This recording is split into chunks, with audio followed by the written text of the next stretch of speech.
दोस्तों, अपनी इच्छाओं को संयमित करिए। कहीं ऐसा ना हो कि आप इतनी दूर निकल जाएं कि कभी लौट कर आ ही न सकें।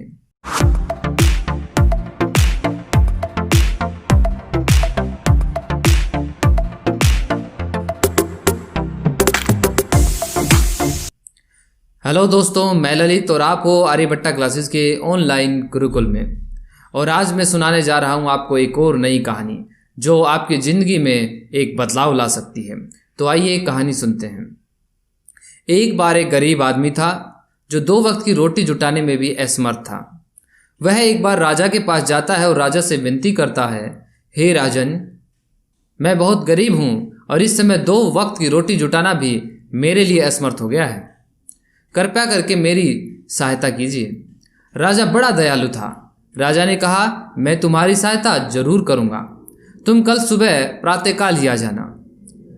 गरीब बहुत खुश हो गया। उसने सोचा कि राजा अब उसकी मदद कर देगा और उसकी जिंदगी खुशहाली से बीतेगी। वह जैसे तैसे रात काट लेता है और अगली सुबह प्रातःकाल ही जल्दी से राजभवन पहुंच जाता है।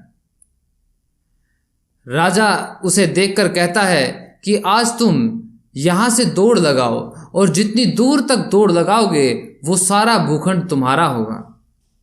यह सुन गरीब बहुत ही ज़्यादा खुश हो जाता है। उसे लगता है कि अब जिंदगी का हर पल सुख शांति से बीतेगा और वह दौड़ने के लिए तैयार हो जाता है। पर तभी राजा कहता है कि इसमें एक शर्त है। तो वो पूछता है, महाराज क्या? तो वो कहता है कि जितनी दूर तुम दौड़ो वो भूखंड तुम्हारा होगा, लेकिन जहाँ से तुम दौड़ना स्टार्ट करोगे या शुरू करोगे वही तुम्हें सूर्य अस्त होने से पहले लौट कर आना होगा, तभी वो भूखंड तुम्हें मिलेगा। यदि तुम सूर्य अस्त से पहले लौट कर नहीं आए तो तुम्हें कुछ भी नहीं मिलेगा। गरीब इस शर्त को स्वीकार कर लेता है और वह दौड़ने लगता है। गरीब दौड़ते दौड़ते बहुत दूर निकल जाता है। अब दौड़ते दौड़ते गरीब को दोपहर हो जाती है। फिर वो सोचता है कि उसे वापस भी जाना है, पर उसके दिमाग में आता है कि क्यों न थोड़ी सी मेहनत और कर ली जाए। मेहनत करने से तो अच्छा ही होता है।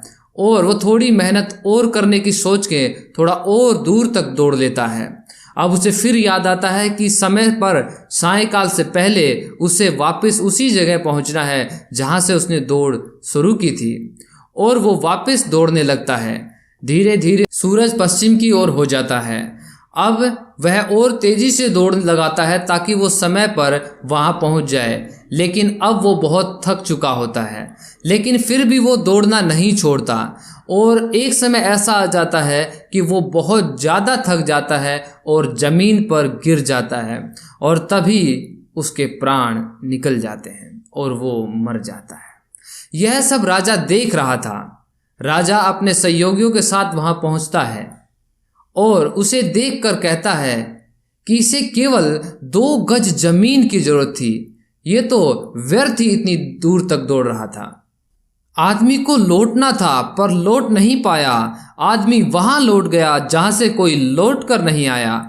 दोस्तों, हमारी ज़रूरतें सीमित होती हैं पर हमारी चाहतें अनंत होती हैं। दोस्तों, हम इन चाहतों के मोह में फंसकर कभी लौट पाते ही नहीं। और तो और हम इन चाहतों के मोह में इतना फंस जाते हैं कि इन्हें पाने के चाहत में हम सुख और शांति से जीना भी भूल जाते हैं। दोस्तों, अपनी चाहतों को सीमित करिए और सुख और शांति से अपना जीवन व्यतीत कीजिए। इस कहानी का यही तात्पर्य था कि दोस्तों, जितनी ज़रूरत है उतनी ही चाहते रखिए, अन्यथा आपका जीवन व्यर्थ ही निकल जाएगा। इसी के साथ दोस्तों, ये कहानी यही समाप्त होती है। यदि कहानी आपको अच्छी लगी हो, आपके जीवन में कुछ भी आपको सिखा पाती हो, तो प्लीज़ दोस्तों लाइक कीजिए, शेयर कीजिए और चैनल पर नए हो तो सब्सक्राइब कीजिए। धन्यवाद। जय हिंद, जय भारत।